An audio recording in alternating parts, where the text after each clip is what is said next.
Our Smart Irrigation Month Bringing the Water to Life webinar on mitigating the effects of drought, visions for sustainable irrigation. Thank you very much for joining us. My name is John Farner. I'm the Government and Public Affairs Director for the Irrigation Association. I wanted to first get started by talking about just some housekeeping items that we have before us here.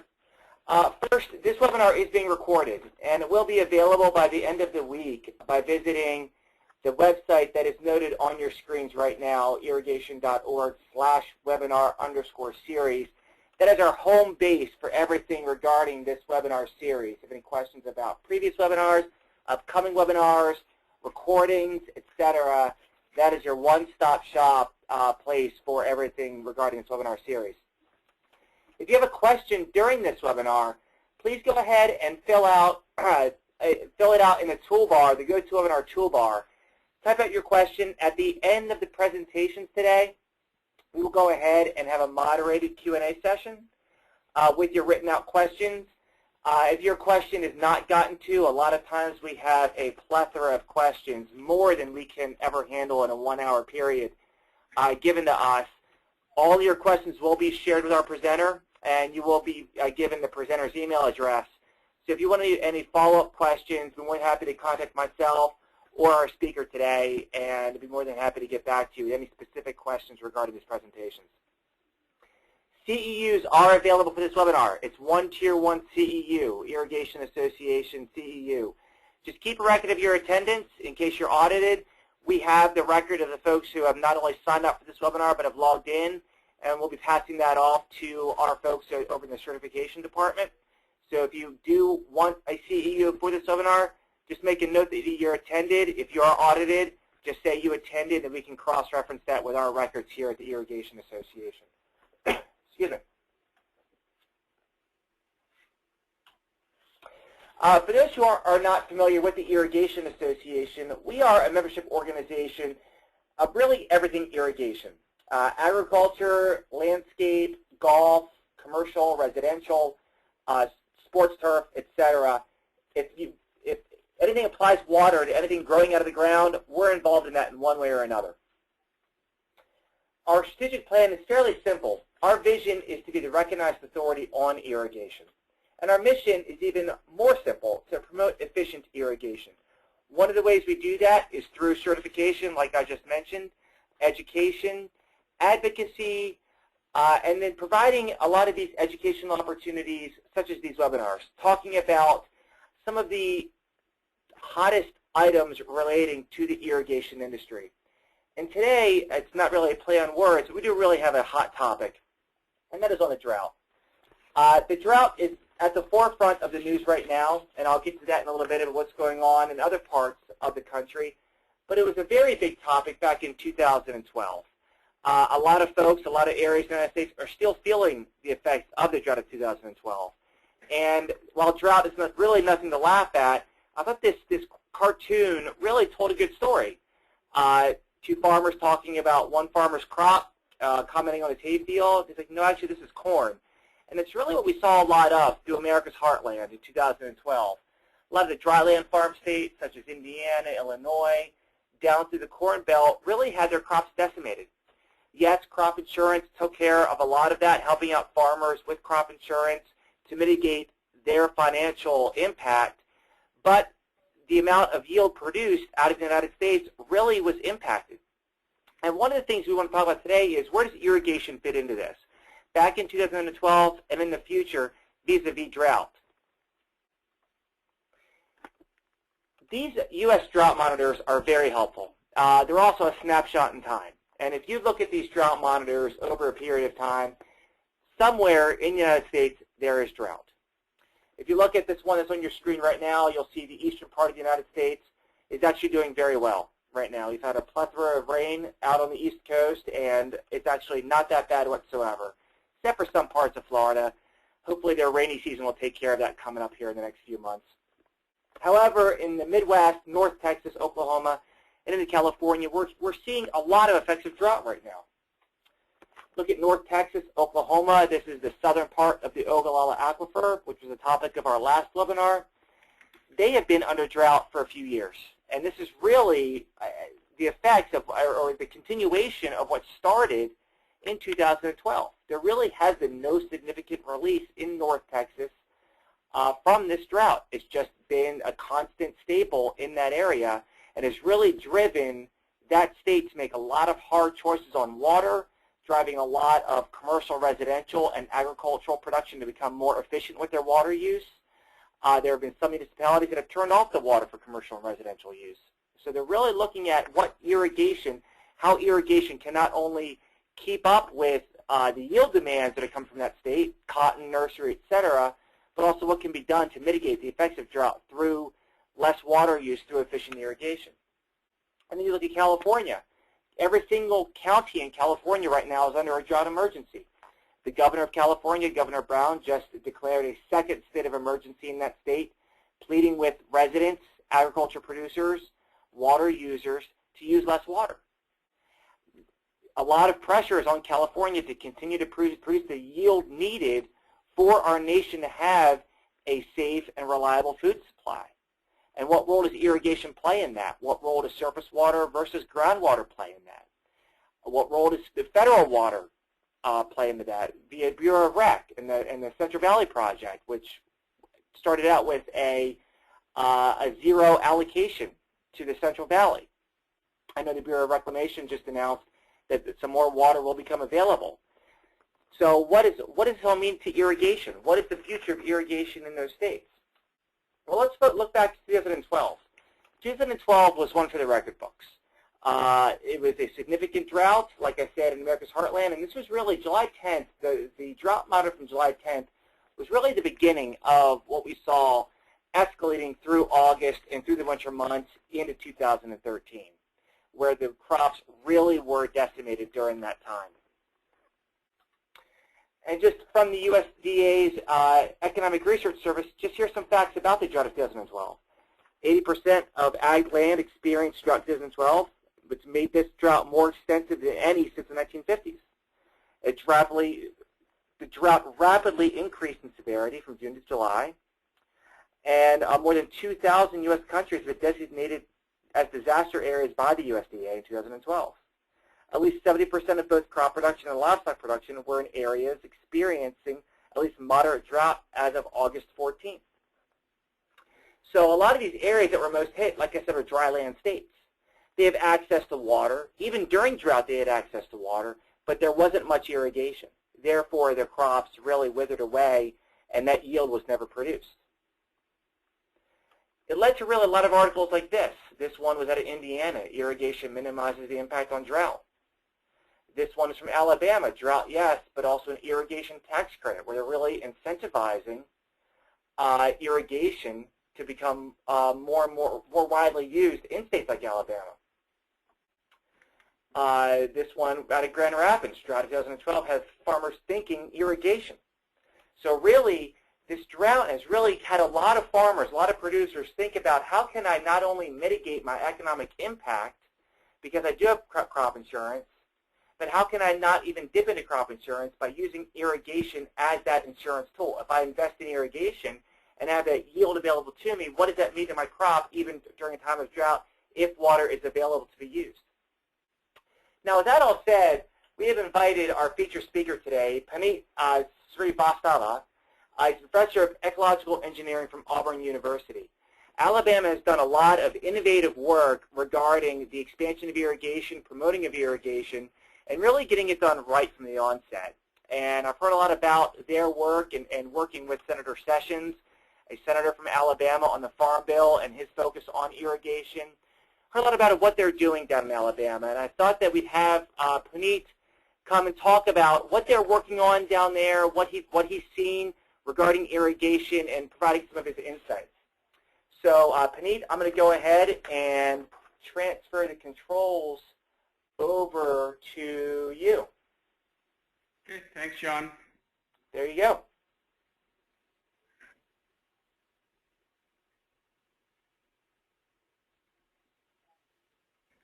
Okay, so can you see my screen now? It looks great.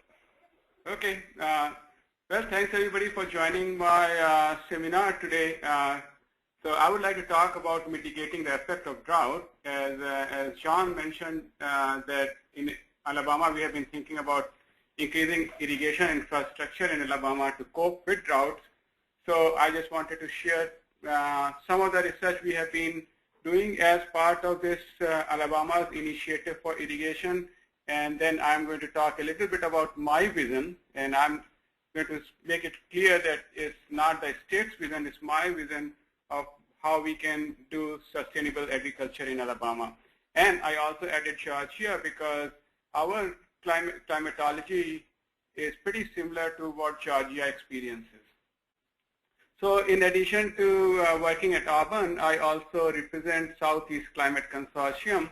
Some of you might have heard about this consortium, and I lead their water group. But the main mission of the consortium is to use climate forecast in decision making to reduce risks related to water resources and drought. So with that, let me give you a brief outline of what I'm going to cover today. First, I will talk about the climatology of the Southeast, mainly Alabama and Georgia, because you cannot talk about irrigation and water availability without talking about the climatology of this area. Then I'll make a case for increased irrigation in Alabama, and then some barriers to why we have not been able to expand irrigation in Alabama so far. And then I will talk about conceptual framework that we came up with for surface water withdrawal in Alabama to support irrigation. And then I'll present a case study where I present how we can actually ecologically sustainable withdraw water for irrigation from surface water. And then I'll close this presentation with my vision of how we can do sustainable irrigation in Alabama. So as some of you might be familiar with, we are east of Mississippi, we get lots of annual rainfall, and in Alabama, although you see some variability from place to place in Alabama, but on an average, we get about 55 inches of precipitation in Alabama. In contrast, if you think about the West, many places get less than 15 inches of precipitation. So we do get quite a bit of precipitation, and the general thinking is that we have plenty of water for irrigation. But what happens is water generally is not available during the growing period. So if you look at this slide, the picture on the right, you see that at the bottom I have months going from January all the way to December, and you see that most of our precipitation and high stream flows actually occur in winter months, from January, actually from December to April. And after that, once we go into the summer months when we actually need the water for irrigation, we do not have water. The stream flows are pretty low for water withdrawal. In addition, you will notice on this slide that we do experience quite a bit of intra and interannual variability. So not every winter or not every summer looks the same. Even in winter months, if you look at the winter months from 1 to 5 on the picture on your right, you'll see there's quite a bit of variability in stream flows and precipitation during winter months. So what causes our variability, season to season and interannual variability, is a ocean atmospheric phenomena that we call it El Nino Southern Oscillation that occurs west of Peru in the Pacific Ocean. On the slide, the bottom right slide that you're seeing, that's the place where ocean atmospheric phenomena triggers a weather pattern that brings warm and dry conditions in Alabama and Georgia and much of the Southeast during winter months. So keep in mind that we are greatly affected by this El Nino Southern Oscillation. It's a natural climate variability phenomena. It has, I'm not talking about climate change. It's a natural variability that brings season to season and year to year variability in our climate. In addition to ENSO, we are also somewhat affected by some other ocean atmospheric phenomena at a much larger scale. For example, Pacific Decadal, North Atlantic, and Atlantic multi-decadal oscillation. But by far, ENSO is the main one that affects the climate in the Southeast, especially the La Nina phase of ENSO that brings warm and dry conditions in the southeast and triggers drought in the southeast, especially in the winter months. So next slide, I'm showing you some of the recent La Nina events that occur and that brought drought in the southeast. For example, 1992 to 1999 to 2001 drought. You see on the left picture brought drought in the southeast. The middle picture, 2007 drought, which many of us remember. And then again, as John was talking about, the drought that started in actually 2010 and went all the way to 2012. So all these three droughts were caused by La Nina phase of ENSO. So drought is a recurring phenomena in the southeast, and it usually, the clear signal is during winter months. We don't get as much precipitation that triggers the drought, and the effect of drought carries on throughout the summer months. So with that thing in mind, the climatology in general, we have plenty of rain. Most of our rain occurs in winter months, but we do experience quite a bit of variability because of ENSO.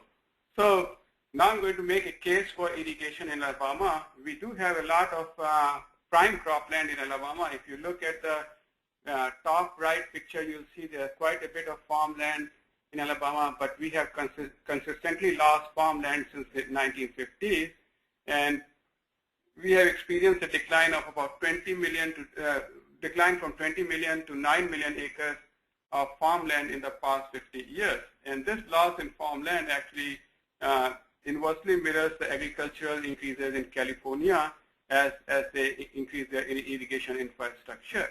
And I'm not saying that that's the only reason why Alabama lost farms, but we have, in addition to this reason, there might be other reasons because of which we have consistently lost farmland in last 50 years. So as part of this irrigation initiative, we did a lot of simulation run and try to figure out our production. So if you look at this slide, rain-fed corn, most of our agriculture currently is rain-fed. If you look at the rain-fed corn in southeast, it's actually a pretty risky enterprise.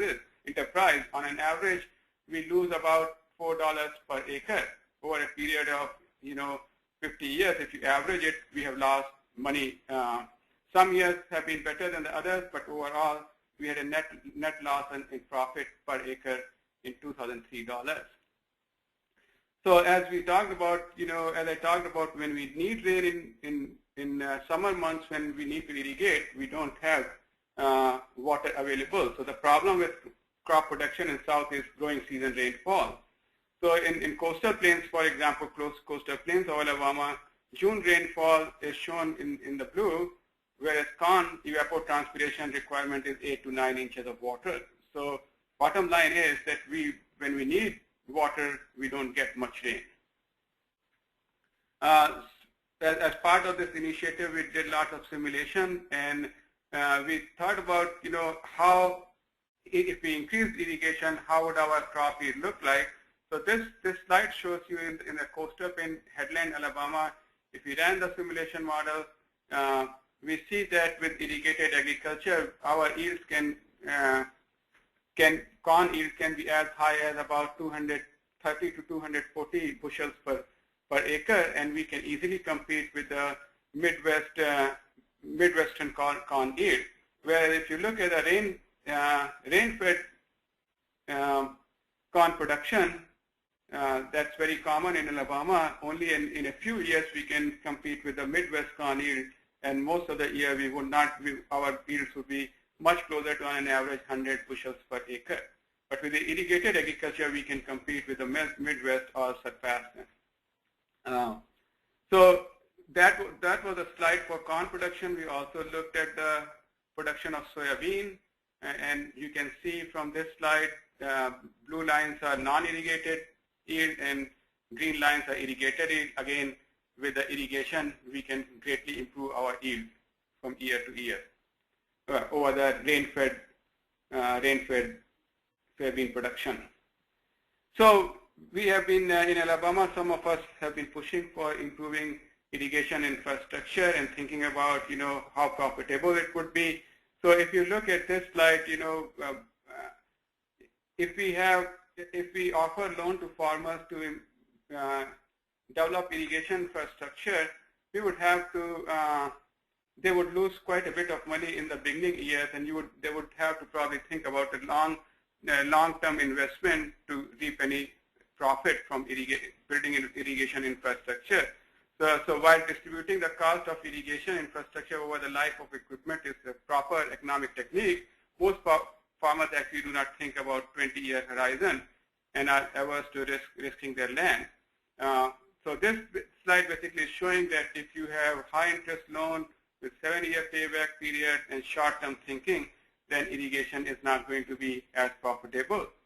So next slide, we did the simulation and tried to figure out if we have low rate interest available to them for building an irrigation infrastructure, then and make the payback slightly longer, it becomes no-brainer for them to embrace irrigation. With a 3% interest rate and 10-year payback period, irrigation pretty much becomes a no-brainer. So in a nutshell, I showed so far that with irrigation we can improve our yield. If we make low interest loan available to the farmers, then it becomes profitable for them. And we also looked at how much suitable land for irrigation we have available, and we figured out about 6 million acres of land is currently available for irrigation. So we have quite a bit of suitable land for irrigation. So if we brought back into production about 1 million acres under irrigation, it would add hundreds of millions of dollars to the state economy. So the question is that if we make the low interest rate loan available to farmers, it becomes a no-brainer for farmers to build irrigation infrastructure. So why we haven't embraced irrigation? Why haven't Alabama farmers embraced irrigation in Alabama? So Joe Molnar, who is an ag economics and sociology professor, he looked at what are the barriers to expanding irrigation in Alabama, and he figured out four barriers to improving or expanding irrigation in Alabama. First one is lack of access to water, which actually, in addition to variability in stream flow availability, it actually goes back to our water right doctrines. We operate on a riparian doctrine, which basically, in a nutshell, it means that if your property abuts a stream, then you have access to water. If it doesn't, then you do not have access to water. In addition to lack of access to water, lack of capital or risk averse, rented land, and age of farmers, these three things were found to be barriers to expanding irrigation in Alabama. So how can a state help expand irrigation in Alabama? By providing tax credit to farmers for building an irrigation infrastructure, making them low interest rate loan available, and amending riparian rights to allow access to water. So these are some of the ways states can help. In addition to a state helping expand irrigation in Alabama, federal government can also assist with this by providing tax credit, crop insurance, and cost share programs for building upland reservoirs. And what I mean by reservoir, it will become clear in the next few slides. So these are some of the ways state and federal government can both assist the farmer expand irrigation in Alabama. So the bottom line is irrigated agriculture can be profitable in Alabama. We can increase our yield. We have water. With a few policy modifications and some tax incentives and low interest rate, we can make irrigated agriculture profitable in Alabama. So the next question is, how can we do it in an ecologically sustainable manner? So this is what I'm going to talk about next is, how can we ecologically sustainably withdraw water for irrigation? So here's the conceptual framework we came up with. If you remember, I said that most of our water is available in winter months, and summer months we don't have much stream flow, and we don't get much rain. So withdrawing water during summer months when stream flows are small can potentially harm stream ecology and reduce the dilution capacity of the stream. So our conceptual framework is to withdraw water in winter months to irrigate in summer months. So winter months, generally we have high flows. We can withdraw water during winter months to irrigate in summer months and store the water on-farm reservoirs. One of, as an example, I have this picture of an on-farm reservoir which can be built. For example, in many areas, 15-acre pond, 10 feet deep, can be constructed at a cost of less than $300,000. So that's our overall concept, to withdraw water in winter months for irrigation in summer months. So with that, question becomes how much water can we withdraw and what are the ecologically sustainable criteria we need to satisfy while withdrawing the water. So basically it goes back to the question is what are the in-stream flow requirements. So we searched for the studies that have determined in-stream flow requirements in the southeast, and we came across this compact that did a compact between Alabama, Georgia, and Florida over the use of water in the Apalachicola, Chattahoochee, Flint River Basin in Georgia, Alabama. So this on the picture on your right, top picture on the right, shows the ACF River Basin, and where we have a whole bunch of water issues, and you all probably hear about the tri-state water wars that are happening, that are being going on over the use of water in this basin. So a few years back, Alabama, Georgia, and Florida got into a compact, and before that a comprehensive study was done, and they figured out the stream flow requirements, in-stream flow requirement necessary to sustain viable population of endangered species in this river basin. So here I have a list of criteria they came up with to protect the low flows, high flows, average flows. So this criteria is pretty stringent, and it is agreed upon. It was agreed upon by U.S. EPA and U.S. Fish and Wildlife Service for this river basin. So we thought that would be a good criteria to satisfy for us too.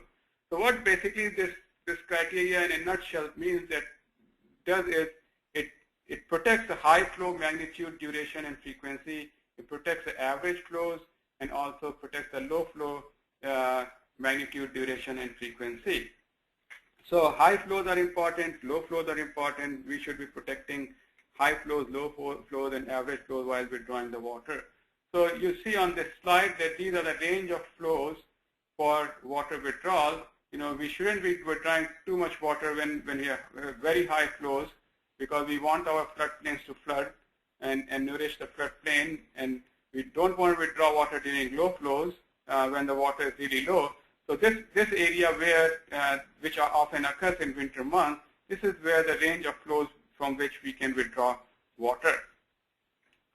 So how much water can we withdraw while maintaining ecological sustainable flows in the stream? So we did this case study in the Big Creek watershed. Here the Big Creek watershed is located in South Alabama in Mobile County. We about 20,000 acre watershed. Not much in urban development, mostly highways, and currently it's mainly forested and pasture and rangeland. So pasture and rangelands can be converted to cropland, irrigated cropland. So we thought, let's use this watershed to see how much water can we withdraw for irrigation in this watershed. So we set up a hydrologic model. In this case, we set up a SWOT model, soil and water assessment tool, which is often used modeling tool for hydrologic and water quality modeling. We divided the watershed into sub-basins because we wanted to see the effect of withdrawal from small streams and big streams, and all kinds of streams, to see what effect that would have on the in-stream flows. And we conducted daily stream flow simulations because water withdrawal would occur on a daily basis, not monthly or yearly or seasonal basis. So we looked at looked at first order streams. We looked at 2 subbasins in first order stream, 3 subbasins that drain second order stream, and a third order stream.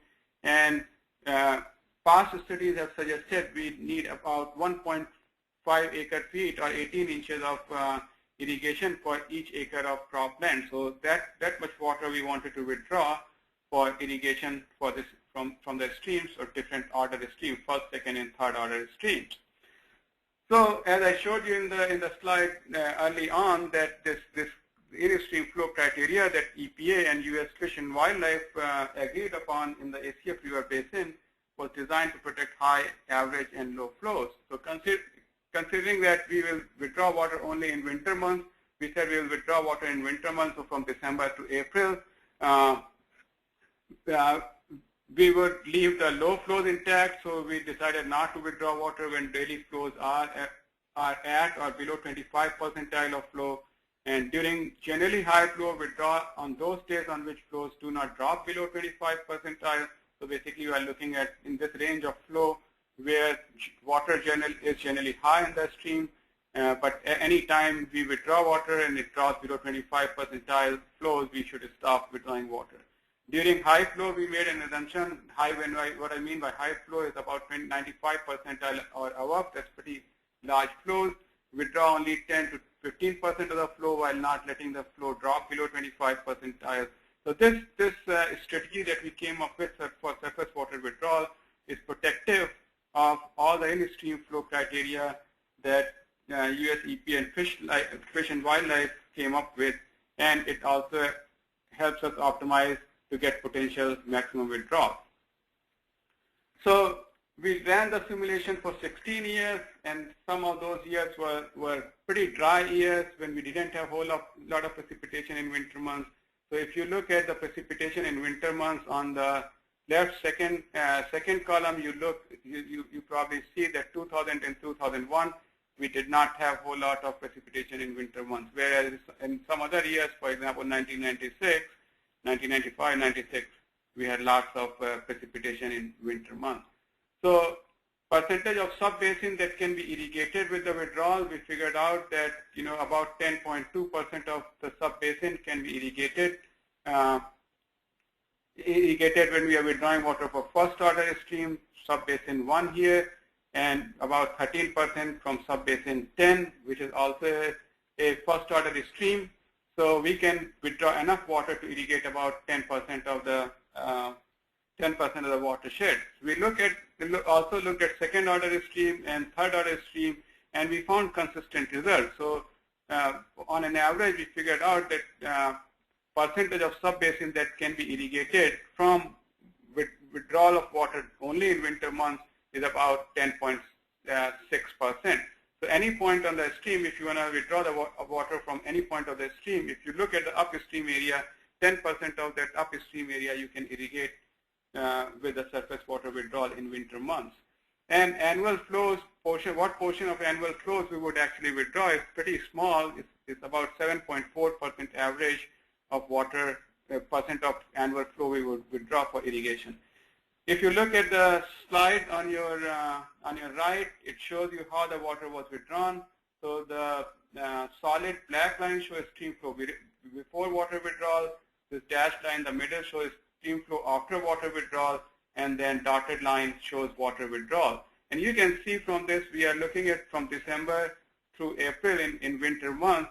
There would be periods, even in winter months, where the stream flow would be low enough that you would not be able to withdraw any water. So the decision to withdraw water needs to be made on a daily basis or at least a weekly basis to make sure that we are protecting the in-stream flows.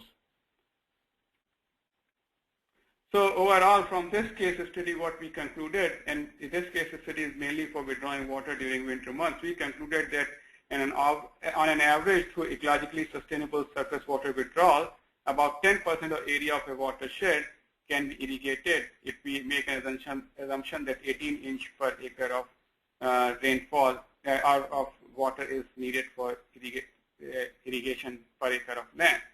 So in wet years, what we found in wet years, these wet years are mainly associated with El Nino.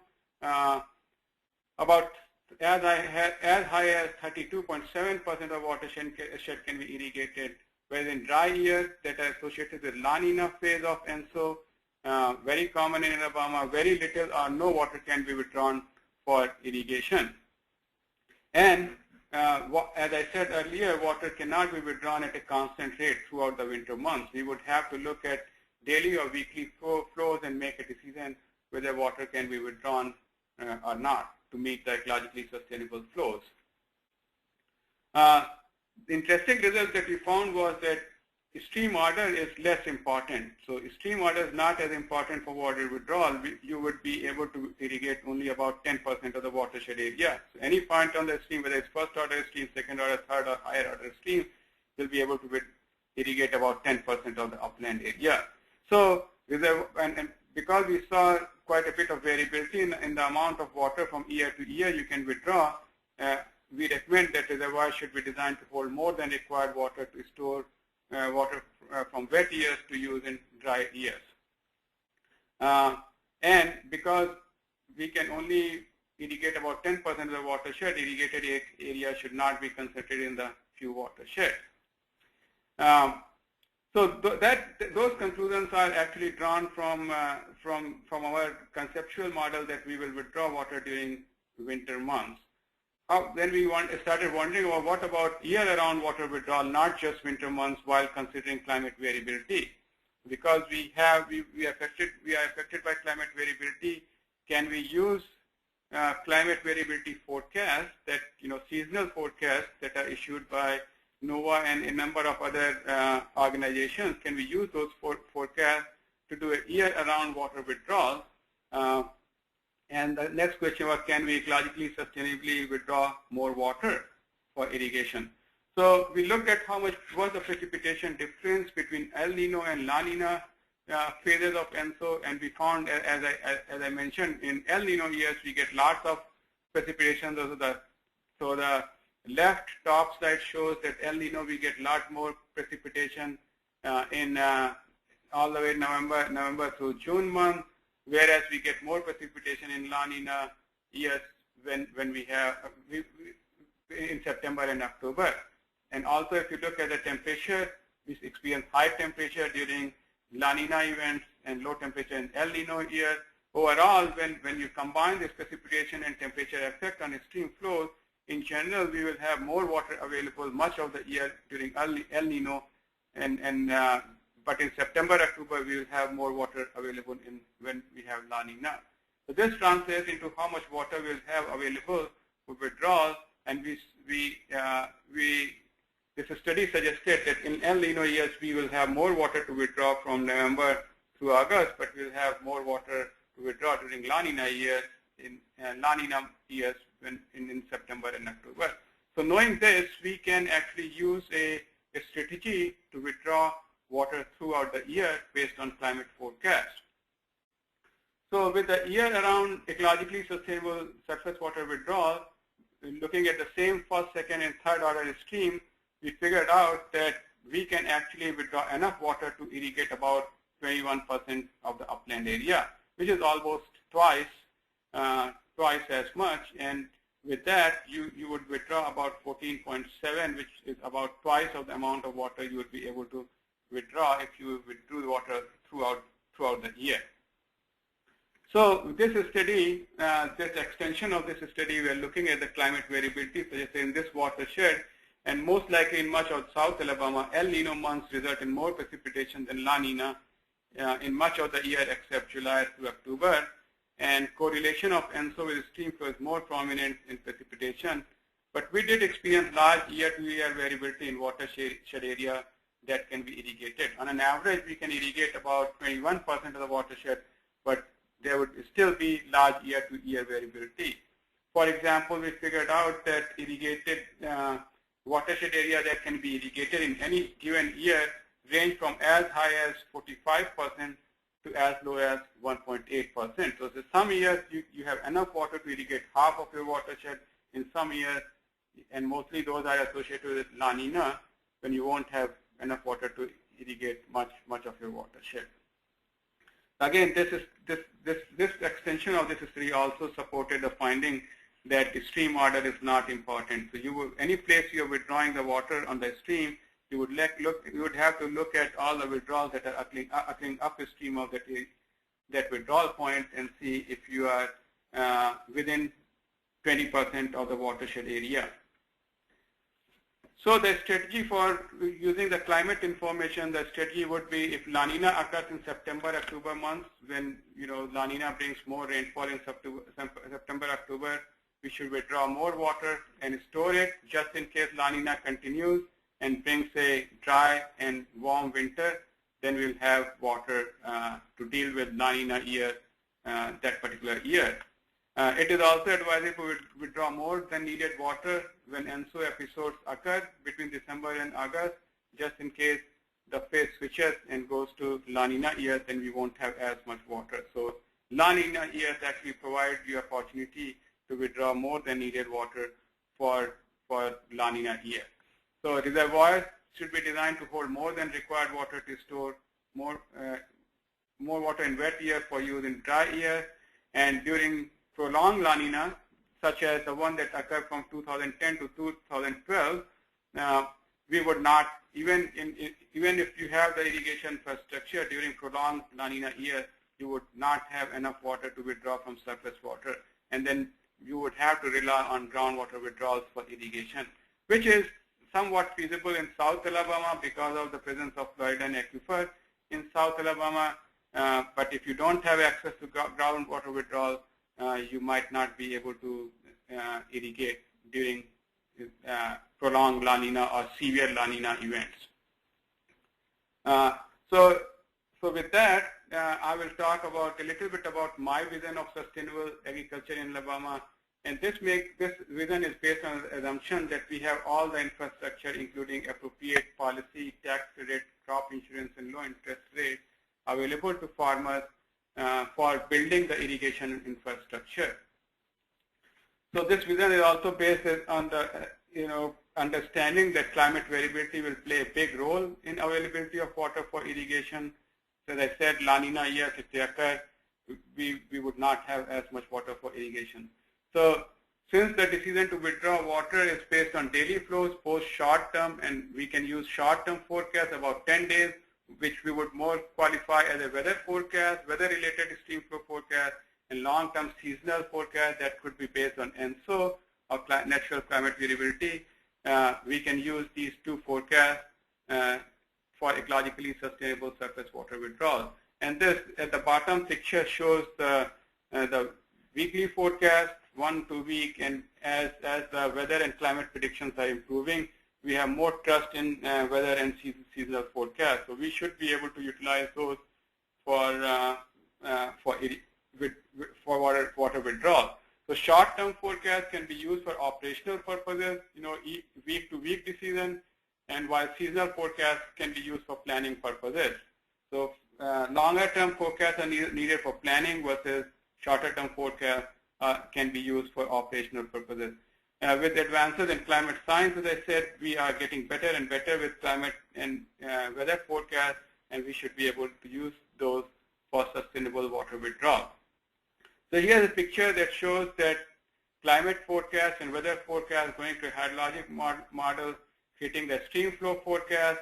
Based on this stream flow forecast, you should be able to issue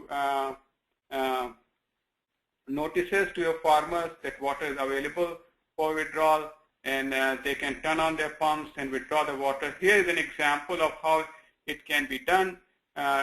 So decision to withdraw water can be made on a weekly basis using a stream flow forecast, similar to the one that shows in the picture on your right. So the top picture shows that in the whole area, water is sufficient for withdrawal. For example, this year, this is a situation probably in much of the state where we have plenty of water for withdrawal. But when you have dry years, conditions change, then you can come up with a different map that's based on the stream flow forecast, where it is okay to withdraw water and all the areas where it's not okay to withdraw water. This actually example comes from a practical product that National Weather Service developed for allowing application of poultry litter in Alabama, and this map generator shows red area where farmers would not be able to apply poultry litter because there is a forecast of 0.5 inches of precipitation or more in the next 72 hours, and the white areas are where they should be able to apply litter. So similar things can be done for irrigation, where if you have these kind of forecasts, available streams of forecast, you can produce these kind of maps and then provide farmers information beforehand which weeks would be they should be able to withdraw water. So with that, because we will have prolonged La Nina, there will still be years when surface water withdrawal would not be sufficient for irrigation. So even with all the forecasting and these maps that you saw, there would still be a year where you see red after red every week. You will have this whole picture, whole state is red, and you would not be able to withdraw water during prolonged La Nina events. So a good approach would be to also rely on groundwater withdrawal where you have groundwater available. So use a combination of approach of surface water withdrawal and groundwater withdrawal to deal with La Nina years. But while withdrawing water during from groundwater, we have to be careful to not withdraw water from shallow aquifer. Because a lot of times these shallow aquifers are connected to nearby stream flows. So if you start withdrawing lots of water from shallow aquifer, it can impact your stream flows and can further lower it. So with this strategy that utilizes weekly to seasonal climate forecast and a combination of surface and groundwater withdrawal where appropriate will help us achieve a sustainable irrigation practice in Alabama, and much of Georgia can also use this similar approach. So again, to recap, if we have good climate forecast, weekly forecast, and seasonal forecast, we can use that information to inform farmers when they can withdraw water and when they cannot withdraw water. And because of La Nina events that occurs quite often, we should also somehow figure out a way to withdraw water from the groundwater just in case we have a severe and prolonged La Nina. With that, I would close my presentation, and I guess I'll be ready for questions. Thank you. Great, thanks, Puneet. That was fantastic. Really appreciate your presentation, and very relevant to what we're focusing on here. So this is Puneet's email address and his contact information, but I think we have some time for a few questions. If anybody has any they like answered by Puneet. If you have a question, please type them in to the question box in the GoToWebinar toolbar. We've gotten a few in so far, but please do that, and we'll get to that. Puneet, I had a question real fast. You started with me real quick. Okay. You really did a great job focusing on the economic, environmental, et cetera, regarding implementation of increased irrigation in Alabama with the case study. Have you or folks you've worked with talked about the adaptation by the actual farmers themselves? Or I guess another part of that question is, do you see any kind of other hurdles that are in the foreseeable future regarding further adaptation of irrigation by the farmers themselves once you get past the economic and environmental hurdles that exist? Okay, I think farmers have started. I'm not sure if you work with Senator Sessions on this, but recently, the state of Alabama came up with a legislation that provides tax credit to farmers for building irrigation infrastructure. And RCS came up with this program called AWEP program that provides this tax credit to farmers. So some farmers have started utilizing this tax credit and started building irrigation infrastructure. So there are some activities going on, but there are more things needs to be done to truly expand irrigation in Alabama. And some of those things would be to make low interest rate loan available, look at the water policy that we have. We operate on riparian doctrine, and that basically restricts people who do not, whose property do not abet a stream. They cannot withdraw water. So some of the barriers still exist, but some progress has been made since we started this initiative. And I believe Sam Fowler might be able to chime in some more on this. Yeah, he wasn't able to get his audio working, so we weren't able to have him connect in. But I think that was a good response, talking about farmers taking use of their tax credit. I think that's great. Yeah. There was a couple questions regarding water sources. So you have surface water, groundwater, which you referenced quite extensively. Mm-hmm. Has Alabama, or through your efforts, looked at any other types of alternative water sources for agricultural irrigation, whether it's desalination or other type of water recycling or water recapture for use in ag water use through the studies you've done so far? Yeah, I mean, I have not personally looked at other sources of water, but I would say that if you think about desalination, that's, I mean, we do not have a long coastline, right? So desalination would be possible. So if you look at the map of Alabama, we have only Mobile and Baldwin County that have coastal areas, and we have a state that's not as wide and touching the coast as much as long, right? So transferring the water, desalinated water upstream, I'm not sure if that would be feasible alternative. So the other question you talked about is capture of precipitate rain, I guess. Either water recycling, water capture, any type of alternative water source. What's the question? Another, where you have access to, you can probably think about aquifer storage and recovery. There are sort of things where you have, El Nino years like this year, you have plenty of water. You can probably push that water in a confined aquifer and pull it out when you need it, in La Nina year. So that's possible. And some of the people in Georgia, they are actually doing that already, aquifer storage and recovery. But I don't think, I have not heard in Alabama anybody doing that yet. But that could be a potential where you have access to an aquifer or an area where you can, store large amounts of, water and withdraw it when you need it. We had another question. How do you envision water taking permits or licenses for water use? And would pumping times be regulated according to the maps or actually physically controlled by the state? Repeat that question again, Sean. Yeah. How do you envision water taking permits and or licenses? How do you envision that happening for water use? Or do you envision it happening? So you are talking, I guess we have to somehow come up with new policies for water withdrawal and permitting. I guess if I remember correctly, large withdrawals are permitted in the state, but small withdrawals, basically you can withdraw water so long as you're not impacting the downstream uses, which is, which is basically a riparian doctrine.